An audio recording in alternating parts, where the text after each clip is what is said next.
Okay, everyone, welcome to Kodl Kol Shira, partners with Breslov.org, and of course, Yeshiva Terra Shimon. Okay, Parshat Bo. Wow.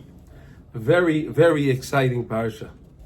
Very, very exciting Parsha. And we'll of course, like we always do. Three more Makkos. What's that? 3 more Makkos. And do you remember how you remembered that there's 3 Makkos in the Parsha? Of Aleph and Beis Aleph. There you go. Beis Aleph is 3, and in Va'era is Vav Aleph, and that's 7. And so you always can remember that there was 7 in Va'era the week before, and in Parshat Bo, the Beis and the Aleph equals 3, and there are 3 Makkos in this week's Parsha. And what are the 3 Makkos? We have Arba. Excuse me. And then we have the Choshech and the Makkos Bechoros. Right? So let's discuss a couple of these things here. What was going on in the parsha, and then we'll learn something inside that I think will be amazing to help us understand the idea of Yetzias Mitzrayim and why we constantly remembering it and something and so on and so forth. So here we go. First of all, one of the most important things that happened was, since last week to this week, is we had last week the Makkah of Kinim. The Makkah of Kinim. Now, the Makkah of Kinim was very, very interesting. All the Makkahs did not affect the Jewish people at all, right? It wasn't in Goshen. We lived in the city of Goshen, and the Makkahs did not enter the city of Goshen. However, Kinim did. Kinim affected the city of Goshen as well. However, it did not bother any Jewish person. That was a very amazing thing. Now, why did Hashem make the Kinim would go into the city of Goshen and all the other Makkahs didn't? What was different about the Makkah of Kinim? The Makkah of Lice, where that went into the city but didn't affect the Jewish people, and all the other ones didn't. So the answer for that is something so beautiful. The Medrash says, because the Kinim actually contaminated the earth. It contaminated the earth. So what? You know what that meant? They couldn't make bricks anymore. They were using the earth in order to make bricks for the construction project of Paro, right? But the earth that they had was now contaminated. They couldn't use it. Which means we were still living in Egypt, but we were not doing any work for the Egyptians as far as the building. They still had us doing things for them, but we couldn't do the building. So something changed from last week to this week. And that was the fact that now we were living in Egypt, but we were not in servitude in the same way that we were prior to the Makkah of Canaan. Now, the Moshe comes to Paro, and he says to Paro, I'm going to bring this Makkah of the locust, right? The locust, and it's going to consume anything that's left. Whatever the frogs didn't take care of, whatever the hail didn't take care of, whatever it didn't destroy, these grasshoppers are going to come and they are going to eat up, the locusts will eat up anything left, period. There won't be anything left on the trees. The trees will look like in New York in the wintertime. Nothing on them. Bare. There won't be anything. Oh, well, you see now the advisors of Paro come to Paro and say to him, hey, Paro, listen, maybe you should let them go. Maybe you should let them go. Hey, we're not going to have anything to eat. We're not going to have anything to eat at all. They were remembering, they said that they forgot about Yosef, right? Now they were remembering, remember Yosef, we had another situation here in Mitzrayim that we had no food. We're going to have that same situation again. They were concerned. So they go tell Parai. So Parai now calls Moshe and Aaron back. And he says to them, okay, you want to go serve your God. Okay, who's going to go? So Moshe says, the men and the women and the children and the animals, everything, everything's going. Parai says, nothing doing. Nothing doing. Why do you need the children? Why do you need the children? You want to serve Hashem. You don't need children to serve Hashem, right? Parai didn't know that, like we have we have the youth groups today in shul. You didn't know that, right? The children. It's part of the children that come to shul and they learn and it's part of the chinuch process. Parai didn't understand that. And Parai says, why do you need the children? Go. The men can go. You don't need the women and children. Parai already understood that, serving Hashem is a mitzvah saseh shezman grama. Women are potter. Why do you take the women? Take the men. Leave the women, the children here. Moshe says, no deal. No deal. And then a strange thing happens. Hashem brings the makkah of the Abba. And then he said, whoa, get rid of this makkah, this is terrible. It's destroying everything of the land. We really have nothing left, nothing at all left. And then Moshe says, well, okay, fine. We're going to bring the next makkah, it's going to be Choshech. That was a fascinating makkah. Why? Well, we know in Choshech, there were two levels of darkness. There were two levels. There was one level of darkness, and then there was the second level of darkness where you couldn't move. Right? The Mitzrayim were kind of stuck in whatever position they were frozen. They were frozen in that position. If the guy was standing up, as he was standing up, the makkah took effect, he would stay in that position. If he was bending down, at that moment, he would be bending down for the next 3 days. That was it. Unbelievable. But it says there was or. B'chol Moshe said we had light. Let me ask you a question. When it came to the frogs, it said that there were frogs by the Mitzrayim and there were no frogs by us. Why does the Torah change now and say that there was darkness by them and we had light? It should have said there was darkness by them and there was no darkness by us. What is this idea that we had light? We know that light is the absence of darkness, correct? And we'll talk about that. There's an understanding like this from the Medrash that what HaKadosh Baruch Hu did was he took the darkness that was from our darkness, from our place, and he placed it onto them, that they had a double darkness. And we had 24 hours of light. Hashem gave them all the darkness, and we had all of the light. And that has to connect actually to the very end of the parsha. We're going to skip for a second, okay? Where we have the mitzvah of tefillin. Right? We have many mitzvahs in this parsha. The first mitzvah Hashem gave us is the mitzvah of Kiddush HaChodesh. And it's beautiful, right? We have Rosh Chodesh is the first mitzvah in the Torah, and tonight is Rosh Chodesh, Chevra. Isn't that so nice? Tonight's Rosh Chodesh. That was the first mitzvah.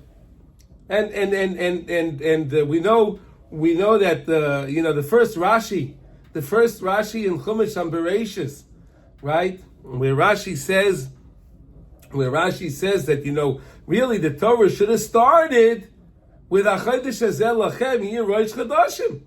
The Torah should have started with this because this is the first mitzvah. The Torah is a law book, right? It teaches us the laws, how to run our lives. So why does it start with the story of Ma'aseh Bereshis?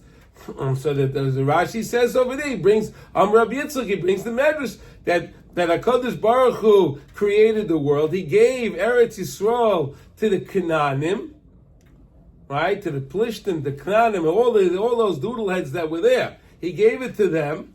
Obviously, they were not serving Hashem and doing what they were supposed to do. So Hashem took it away from them and He gave it to us.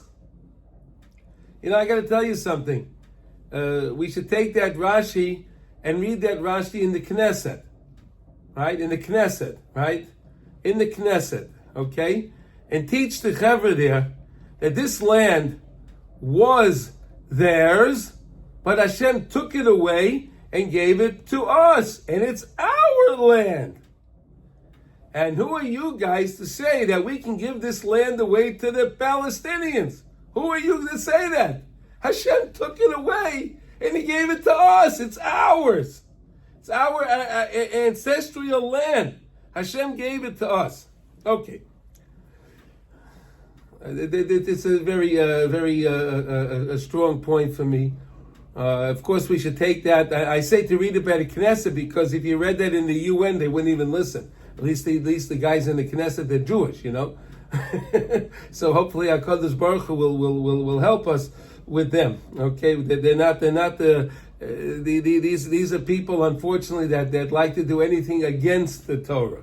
Okay, but in the end, Hashem is running everything, and everything will be good. Everything will be good. Now, so we have the mitzvah of Rosh Chodesh. Now we also have the mitzvah of tefillin. Now, what is tefillin doing in this parsha? Tefillin could have been written in any parsha. What is going on here in this parsha? And also when it comes to the darkness and the Makis B'chayris, Hashem says, B'ni B'chayri Yisrael. Interesting. In this week's parsha, He says, B'ni B'chayri Yisrael. You are my firstborn child. And we have the mitzvah of tefillin. Let's talk about the mitzvah of tefillin for a moment. Okay? We know there are two aspects of tefillin, two laws in tefillin that are non-negotiable. And what are those? Two things. Number one, the tefillin must be square, rebuya. The tefillin must be squared. Right? So if you ever see on your tefillin that the corners got a little bit rounded, it's a problem. You should take them to the sofa. You should have them get fixed because you want your tefillin to be very square. Very square. That's the law. Also, the tefillin have to be black. These are two rules that cannot be bent at all.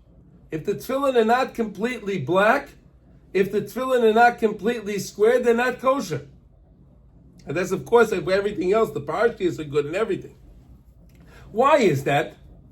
Why do they have to be black? And why do they have to be squared? The Zohar Kodesh says an amazing thing. He says that we know how the Gemara in Brachas says Hashem has tefillin. The Zohar says HaKadosh Baruch Hu's tefillin are white. Our tefillin are black. Hashem's tefillin are white. Now, of course, it's nothing physical. We know there's nothing physical about HaKadosh Baruch Hu. There's nothing physical in Shemayim.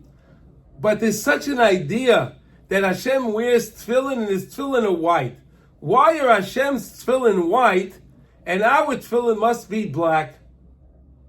White, black. Why is Hashem's tefillin white and our tefillin black? Why was it that the Mizbeach also was another mitzvah that the Mizbeach had to be Rebuya, had to be squared? Right? The Mizbeach in the Mizbeach Hazov, the Mizbeach Hanechot had to be squared. They had to be squared. Why square?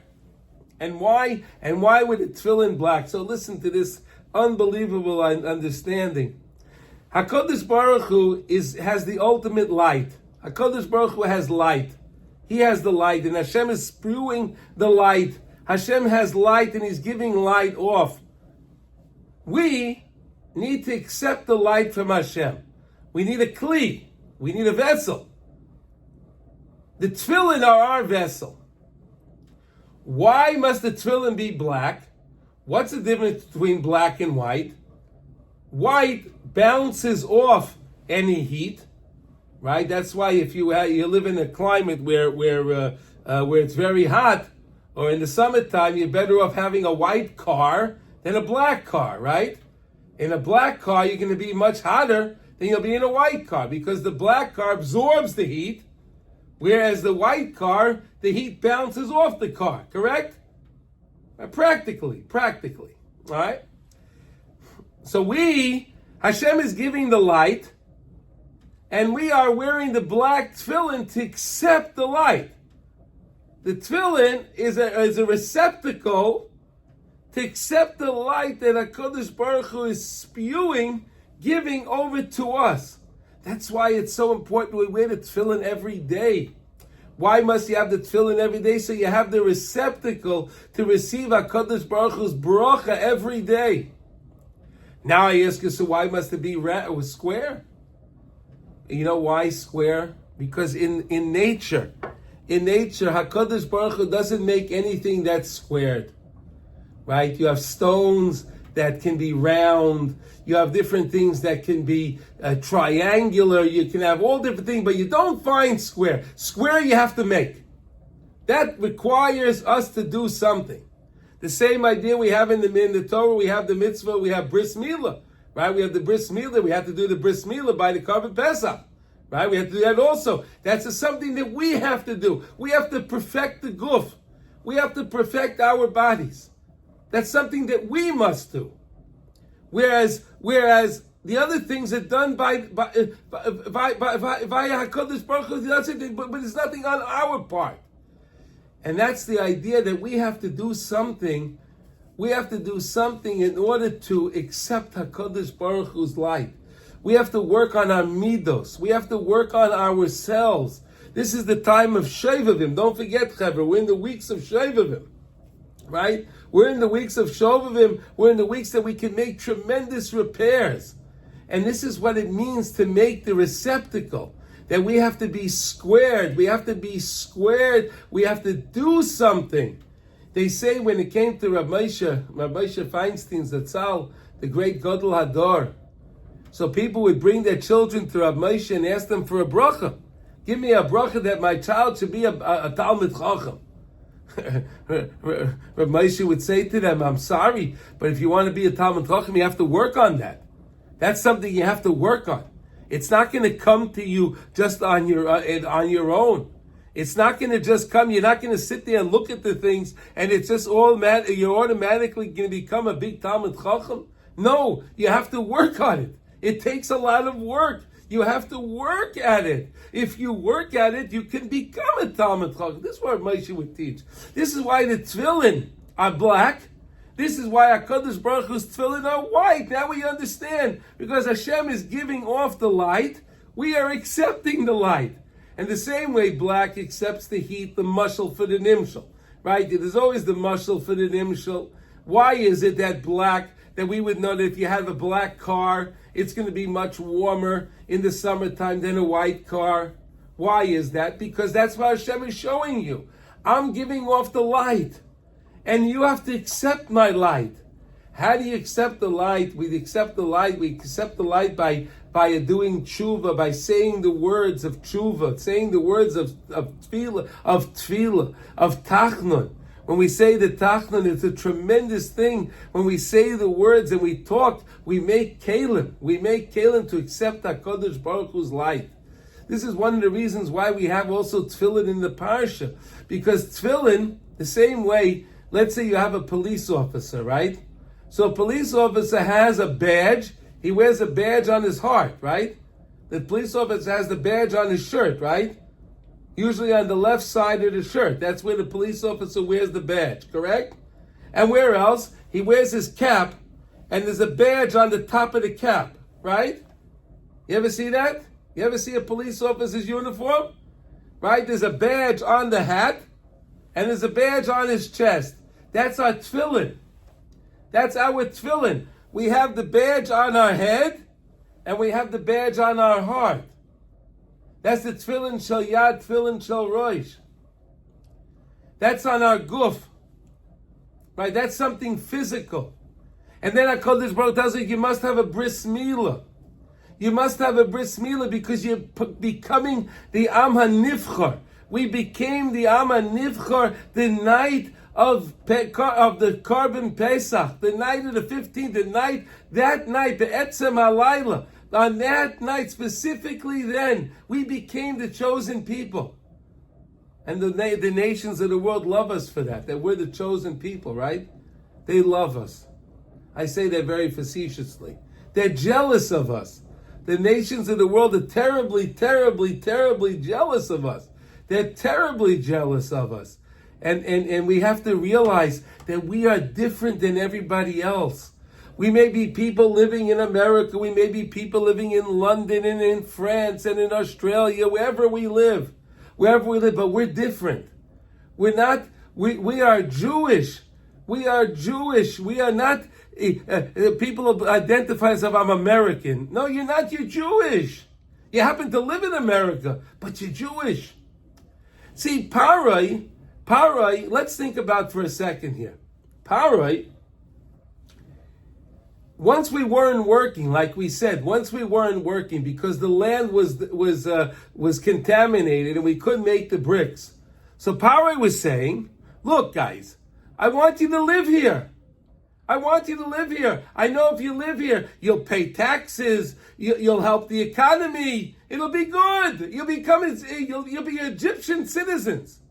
You'll be citizens of Egypt. Wow. Hashem saying, no. You're my citizens. Hashem says you're going to become my citizen. Why does HaKadosh Baruch Hu say you have to take the Korban Pesach? Think about that for a second. Take the Korban Pesach. HaKadosh Baruch Hu made a mockery. He was making a mockery of Parai and a mockery of the Avodah Zarah. It says that even with when it came to the Bechorim on the night of Pesach, where HaKadosh Baruch Hu jumped over, he was dolig over the houses of the Jewish people. But even captives that were there from other countries, it didn't make a difference if they had people in prison that was there from other countries and they were b'chaim, they also died. Then they asked, why would they die? Why would, other than Mitzrayim, why would they die? You know why? Because the whole point was to show, HaKadosh Baruch Hu was showing that there's ein kamayni ba'olam. In the world, there's no one like me. Hashem wanted to teach that He's the omnipotent one. It's only Hashem. And if He would have let the other ones stay alive, if they would stay alive, they would say, well, we were alive because our God saved us. And HaKadosh Baruch Hu didn't want that at all. So every Bechar that was in Mitzrayim, it didn't matter from what nationality they were, where they were from, it made no difference. If they were in Mitzrayim, they didn't have the Korban Pesach, they didn't have the blood on the doorpost and on the lintel, they would die. They died as well. It's a fascinating understanding. Why did others have to die? Now, we had to take the Korban Pesach, we know 4 days before. 4 days before we had to take the Korban Pesach. And the Medrash tells us that we took the Korban Pesach and we walked it around in the street, right? We took the little sheep, right? And we took the goat, right? That we can make for the Korban Pesach, right? Or the lamb, the goat, okay, whatever. And we were walking it through the street, and the Mitzrayim would ask, well, what are you doing with this? What are you doing with this? We're taking this sheep and we're going to make that into a sacrifice for Hashem. Wait a second. Why did Hashem pick a sheep? Why was that chosen? How about that is the sign for the month of Nisan in the zodiac calendar, whatever they use, the Goyim use. And their sign for the month of Nisan is a sheep. So Parai was thinking that the sheep is going to save us. Because that's the thing. Hashem says, oh yeah? You think that? I'm going to make a mockery of you. You Yidden, I want you to take the little sheep. What they're saying, they're going to save them, that's what we're going to use. And we're going to slaughter that. And we're going to slaughter that animal. That was Mesiras Nefesh on our part. You understand? That was something that we did. That was something special that Klal Yisrael did, that we did, that we did for Hashem. HaKadosh Baruch Hu asked us to please, to take this animal, and then I want you to display the blood on the doorposts, on the outside, not inside, outside.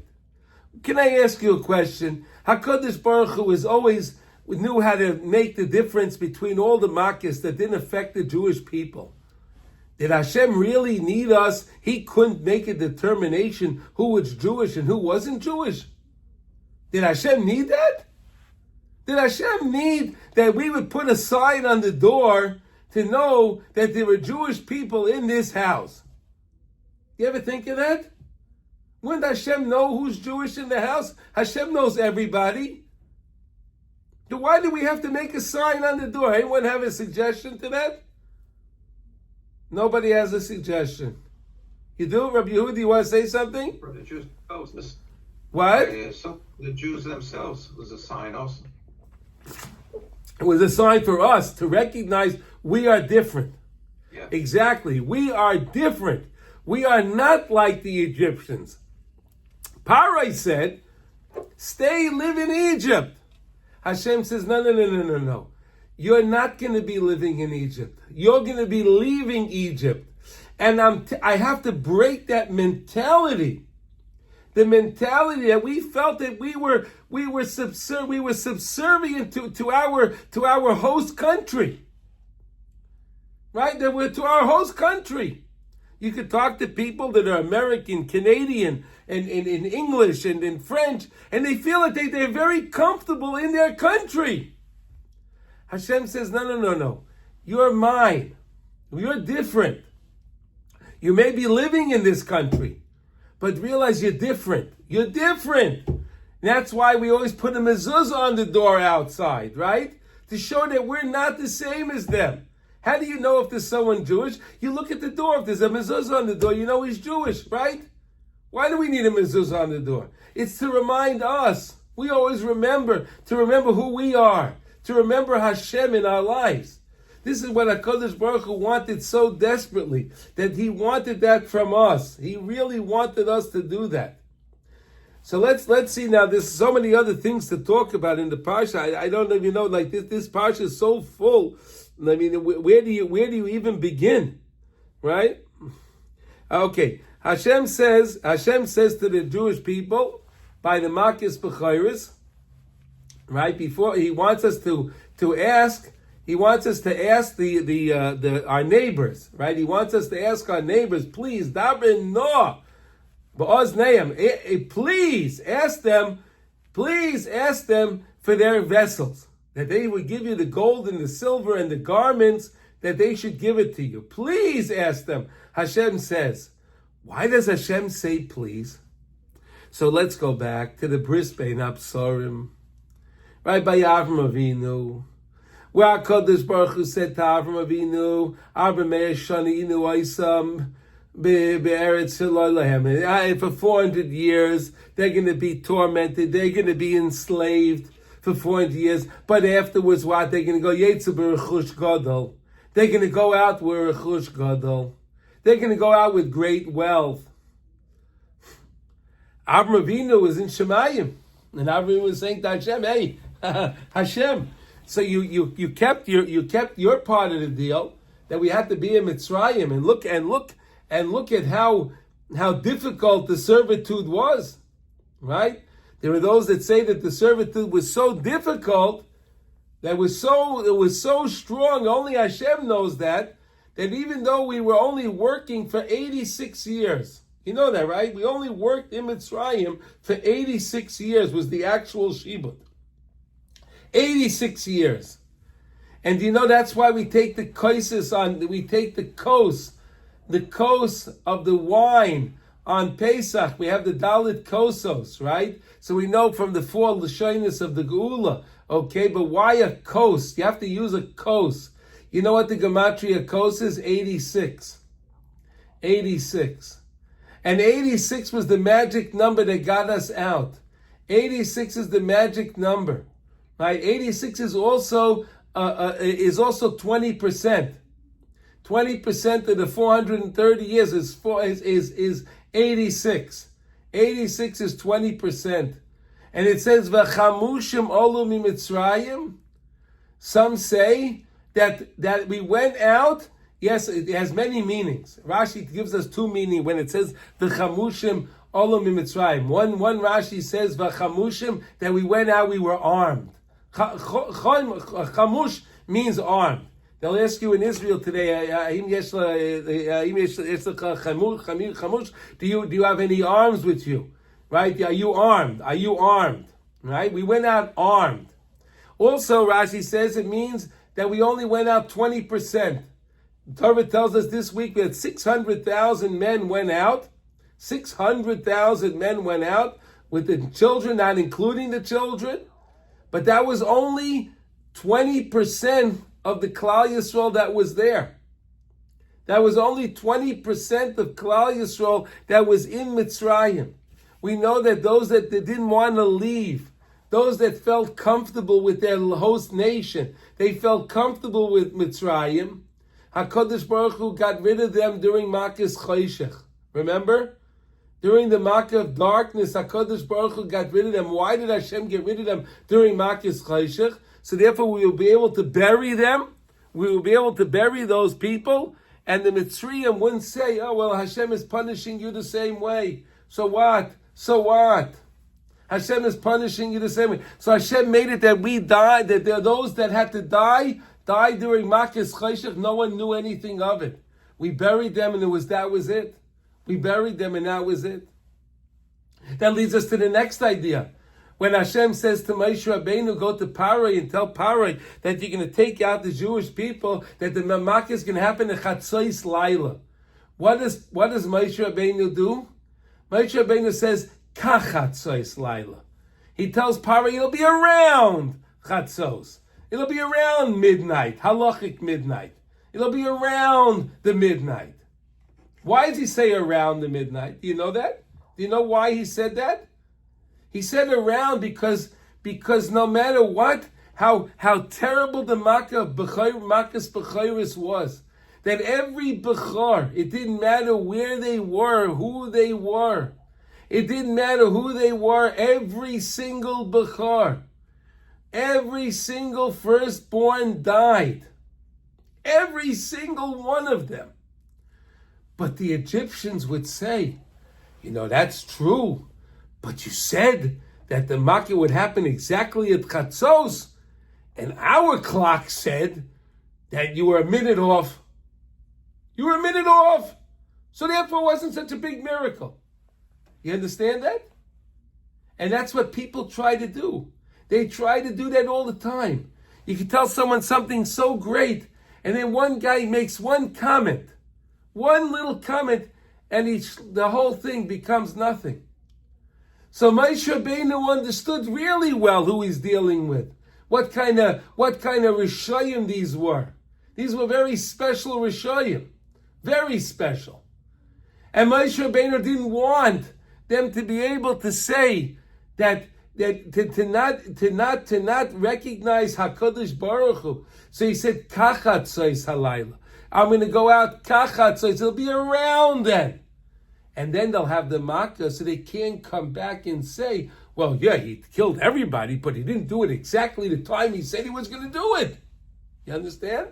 Unbelievable how the psychology that's in everything and every little move Moshe Rabbeinu made, and every single thing he did it so meticulously, and it was so well thought out.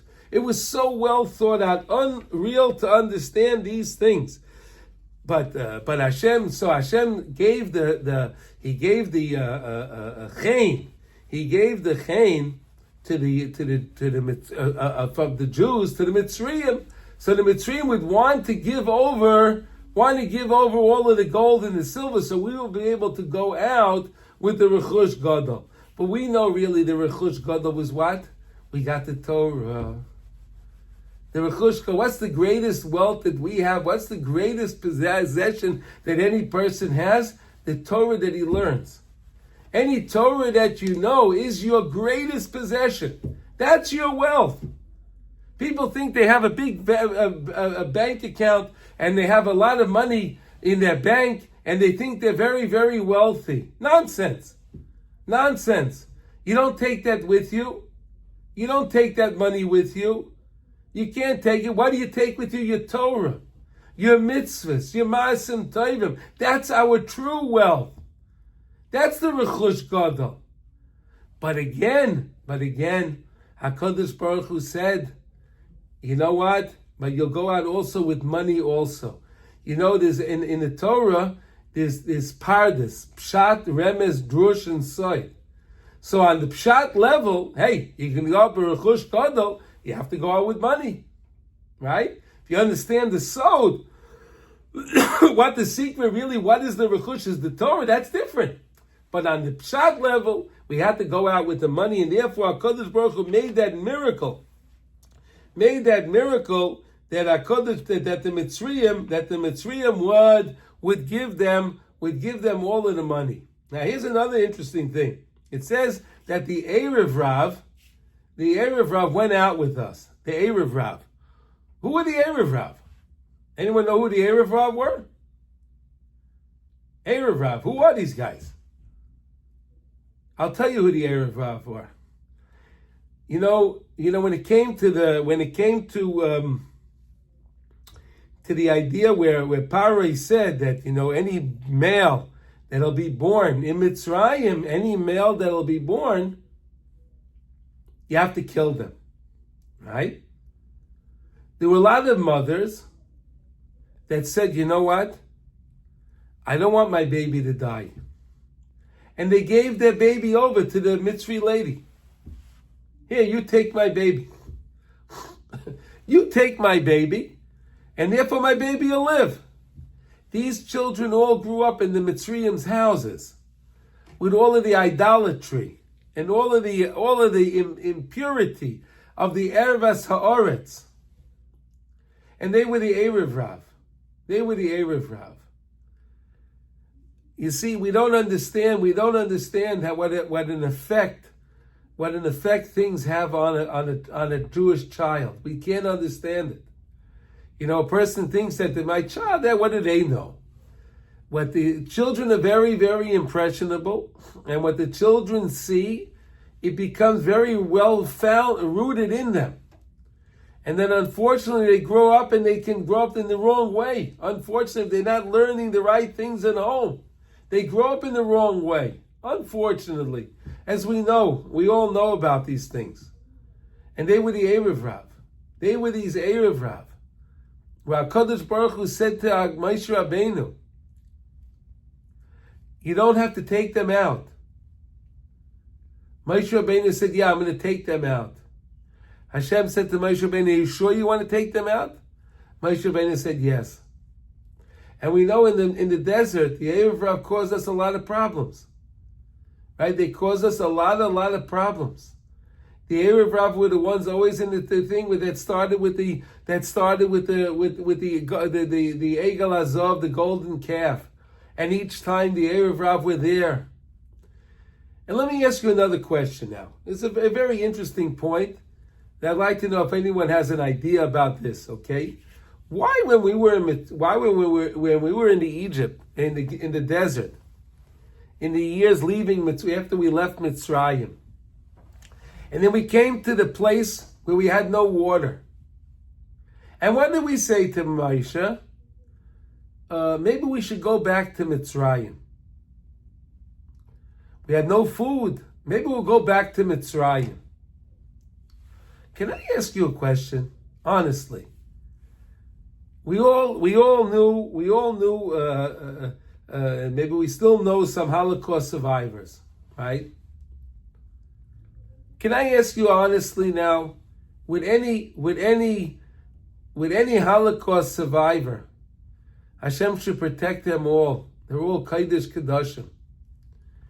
Any one of them, would any of them say, no matter how difficult it came, wherever they lived, whichever country they wound up in, would any of them say, hey, I want to go back to Nazi Germany.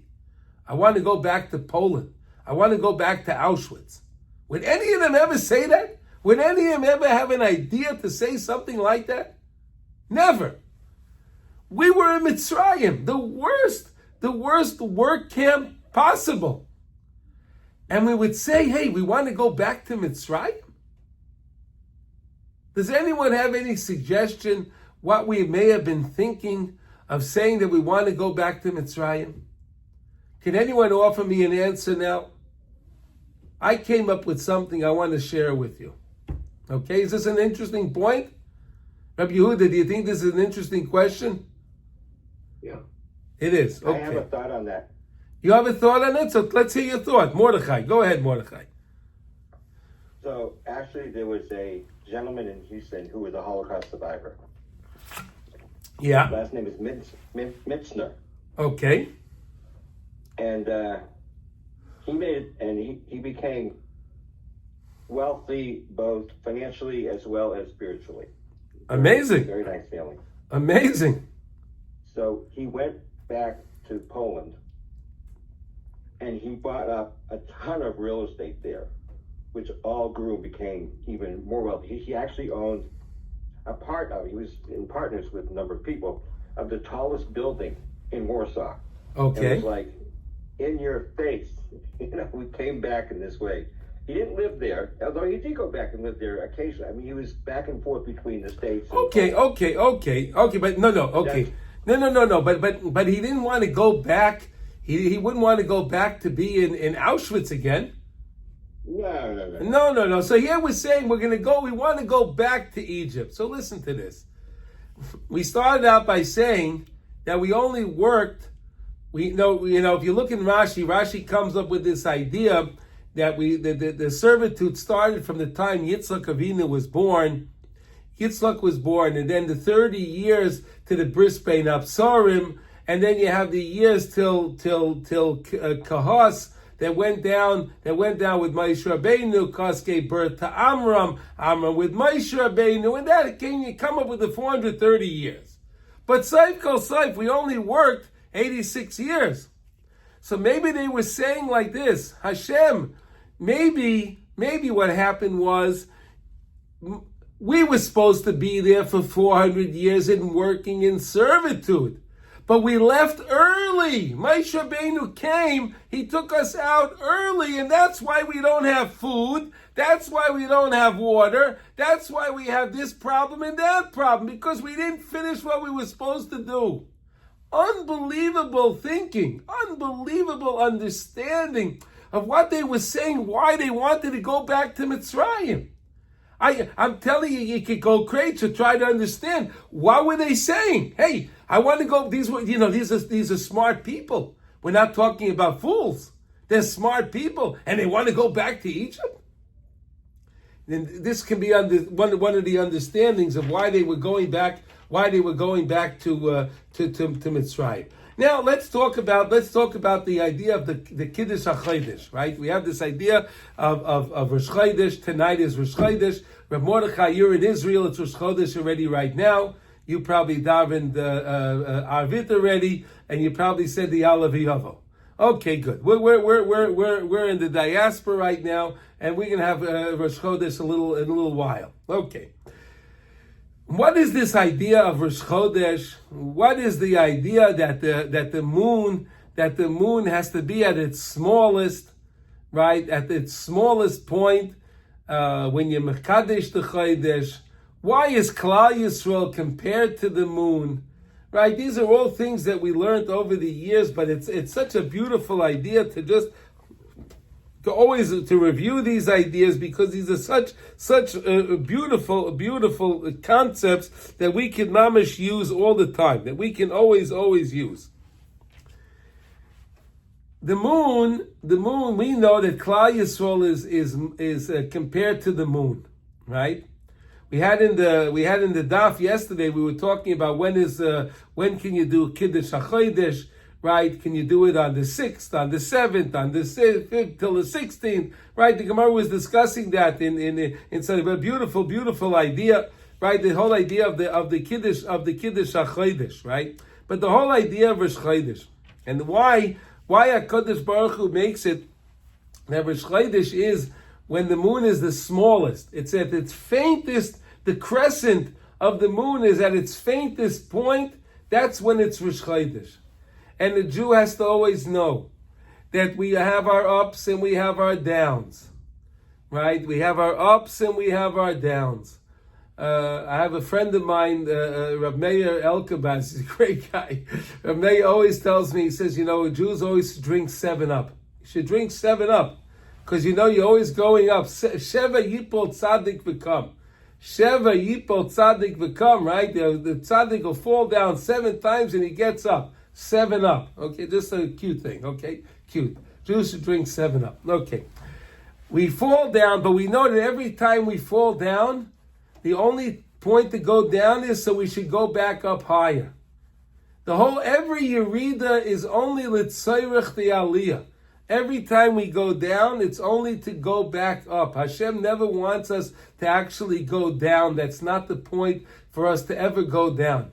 For us to go down is not the point. The point is to go up. But to go up higher, you have to fall down, and then you have to brush yourself off and jump up higher. The same way I always like to use the example, if you wanted to jump really high, what are you going to do? You're going to crouch down, and then you're going to spring up. If you're standing up tall and you want to jump, if you don't crouch down, you won't jump up that high. And that's how it is. That's how it is. And this is one of the reasons why that we have the first mitzvah is Kiddush HaKodesh, because HaKadosh Baruch Hu is teaching you that remember something like this. Remember that you're not falling down. You're not falling down for the sake of falling down. You're falling down for the sake of getting up. And that's why the moon, we makadesh the chodesh when it's at its smallest, and then we can do kiddush levana once the moon starts filling in. When it's memali, it's pegima, right? The moon has a pegima. It has a blemish because the crescent is too small. Once the crescent starts filling in, once the crescent fills in, so then the moon is fixing its pegam of its being too small. The Yerida, it's getting bigger. That's the idea that the moon waxes and wanes, right? Waxes and wanes. Why it gets smaller and bigger, right? And then the moon gets bigger, and then what happens? Once it's at its fullest at the 15th, what happens? Then it starts to recede again. It starts to get smaller again, and that's a Yid. The Yid goes, he's on his high, and then to know that high is going to come, he's going to start to fall down. But remember, understand, you always have to go back up. And the Rebbe always teaches us that the person has to be a baki berotzi, baki b'shav, baki ba'aya, baki b'nafik. Right? You have to be a baki, you have to be a professional to know how to go up and down, in and out. You have to know how to do this. It's a very, very important lesson. And this is one of the reasons why I believe that this is the first mitzvah in the Torah that we have as a Jewish people. As the Jewish people, this is the first mitzvah. All right? So it's a very beautiful mitzvah. It's a very beautiful idea. Okay, and then again, the whole idea was that HaKadosh Baruch Hu wants to get us out. He wanted to give us a pidyon. Right? We had a pidyon in Mitzrayim. We were exonerated. We were emancipated. Maybe that's the right word. We were emancipated from slavery by HaKadosh Baruch Hu. HaKadosh Baruch Hu took us out, and we became Avdei Hashem. Right? Hashem says, I took you out from the servitude of Mitzrayim to serve me. And that was the whole idea that Hashem said to serve Hashem at Har Sinai. Right? We have to serve HaKadosh Baruch Hu at Har Sinai. What was that idea? That was the whole idea. HaKadosh Baruch Hu took us from the servitude of Egypt to teach us that we have to be avodim, but not to be avodim to Paroi, not to be avodim to Mitzrayim, but to be Avdei Hashem. And that's an important, very, very, very, very, very important lesson. But let's take a look now for 2 minutes in this beautiful piece that I found here in the Nesiva Shalom, and it's something so beautiful, and I want to just show it to you. For Inyan, here, let's look over here. Inyan al-Lashna miyuchad Kol yemei chayecha sheniskar b'yetzias Mitzrayim.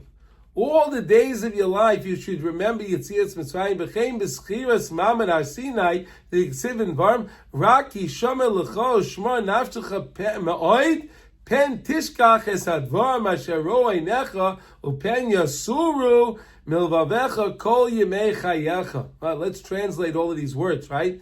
The pasuk says in Devarim, Rak yishomer l'cho, you should watch, protect yourself. Ushmaras nafshecha, and watch your nefesh. Right, your soul. Me'oid, very much so. Pen lest.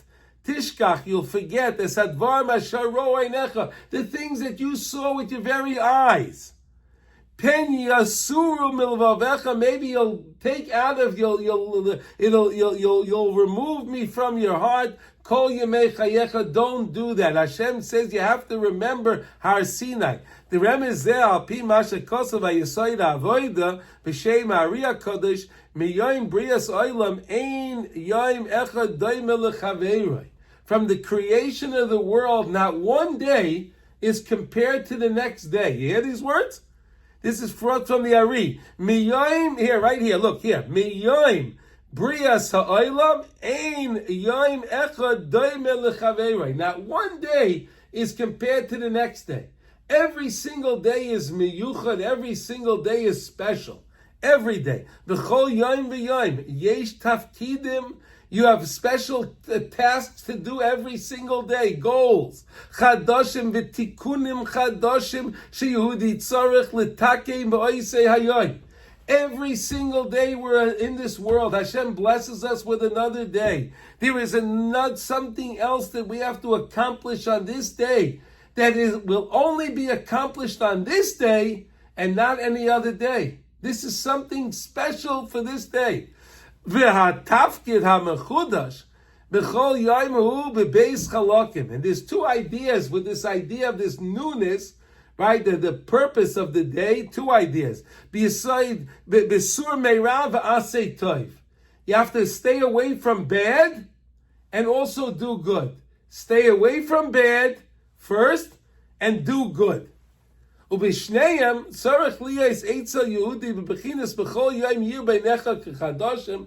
We learned this many times from Rav Nosson. He taught us this idea, but it was so beautiful to see this in other Sfarim also brought the same concept. B'chol yom yir beinecha k'chadoshim. Every day you have to see yourself as a new person. V'hine yetzias Mitzrayim oisa b'sur meirah. The whole idea of getting out of Egypt was getting away from the Ra, getting away from the evil of Mitzrayim, the Kor HaBarzel, the Ervas HaOretz, the Avodah Zorah of Mitzrayim. Sheyotzu mirishus koiches hatuma shel klipas Mitzrayim. We went out, we were freed, emancipated from the impurity of the klipa, the husks of Mitzrayim. B'yetzias Mitzrayim lo yehoisa ma'ora chad pami, ela inyan nitzchi hamischadesh b'chol yom b'bechinas ha'avodah shel oisa yom. This is happening every single day. Do you understand something? Every day we have to say the Kriya Shema. Every day we have to talk about, in the Kriya Shema, we talk about Yetzias Mitzrayim. Every day we talk about Makas B'chayros. Do you realize that in the morning, when you say Kriya Shema, you talk about the B'chayrei Mitzrayim, where Hashem killed the B'chayr. And by Ma'ariv, again, when you say V'amuna calls it, when you say V'amuna, you talk about the B'chayrim of Mitzrayim again. Hashem killed the B'chayrim. It always goes together with Yetzias Mitzrayim. It was a very special Makkah. Very, very special makkah. Every day you have to remember this. Right, here we go. Ela inyan nitzchi meschadish b'choyim mechinas havodah shaloi sayayim b'chol yoyim shayudi litzlotzeitz lischarer mikoyach hatuma. We have to be freed. Like we want to have we want the Mitzvah Hashem that all of the captives will be freed. We want them to have this word l'schara. They should be all freed. We have to be freed every day from the koyach hatuma. Shezeh min hadvorim she'ein lahem shir. This is something that there's no measure. Every day you have to do this. B'chol yom heim gam kol nisyonos hachayim ha'oivrim. Al Yehudi mida yom b'yomai. Every single day, consecutively, continuously, there's always something new that you have to work on. Look at this word. Al Yehudi mida yom b'yomai. Shehem bechinas yitzias Mitzrayim. V'chol ze nema leman tiskos yom tzeitzcha Mitzrayim. Kol yemei chayecha. That's why it says you have to remember the Yitzias Mitzrayim all the days of your life. It's not a one-shot deal. We remember we were taken out of Mitzrayim. No, every single day that you stay away from something that's ra, that you wanted to look at something, that you wanted to do that wasn't right, that's another Yitzias Mitzrayim right there. You got out of Egypt over there. Fascinating. Kol yemei chayecha. Shebechol yom yesh bechinas Yitzias Mitzrayim v'chein yesh bechol yom isarusa de la'ela.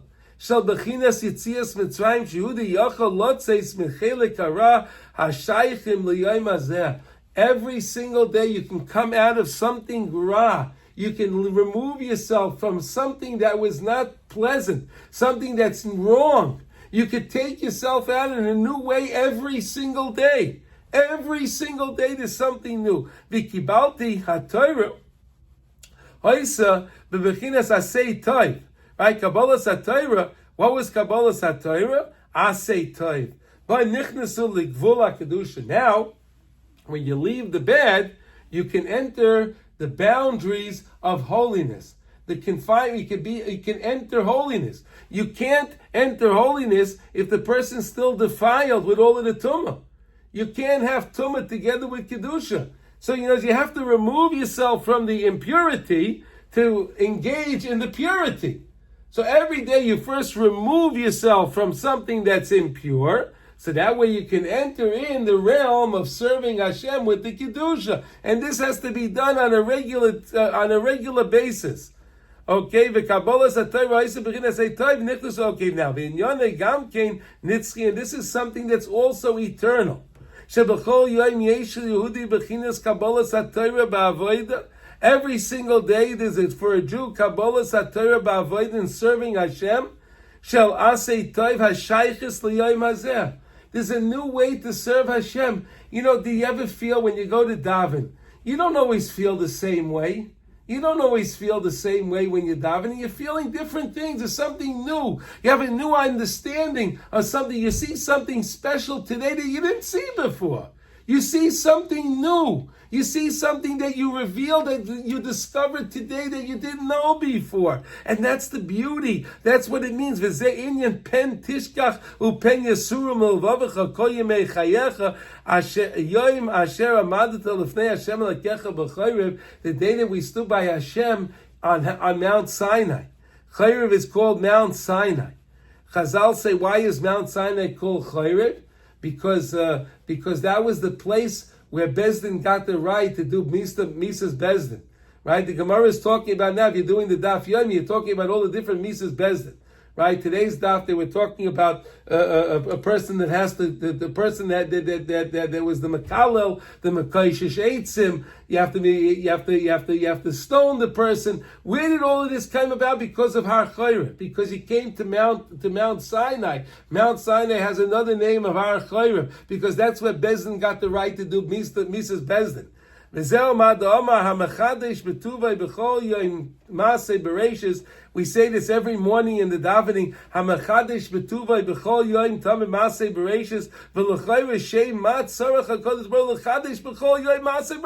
Why is Hashem renewing everything every day? Why is that? And what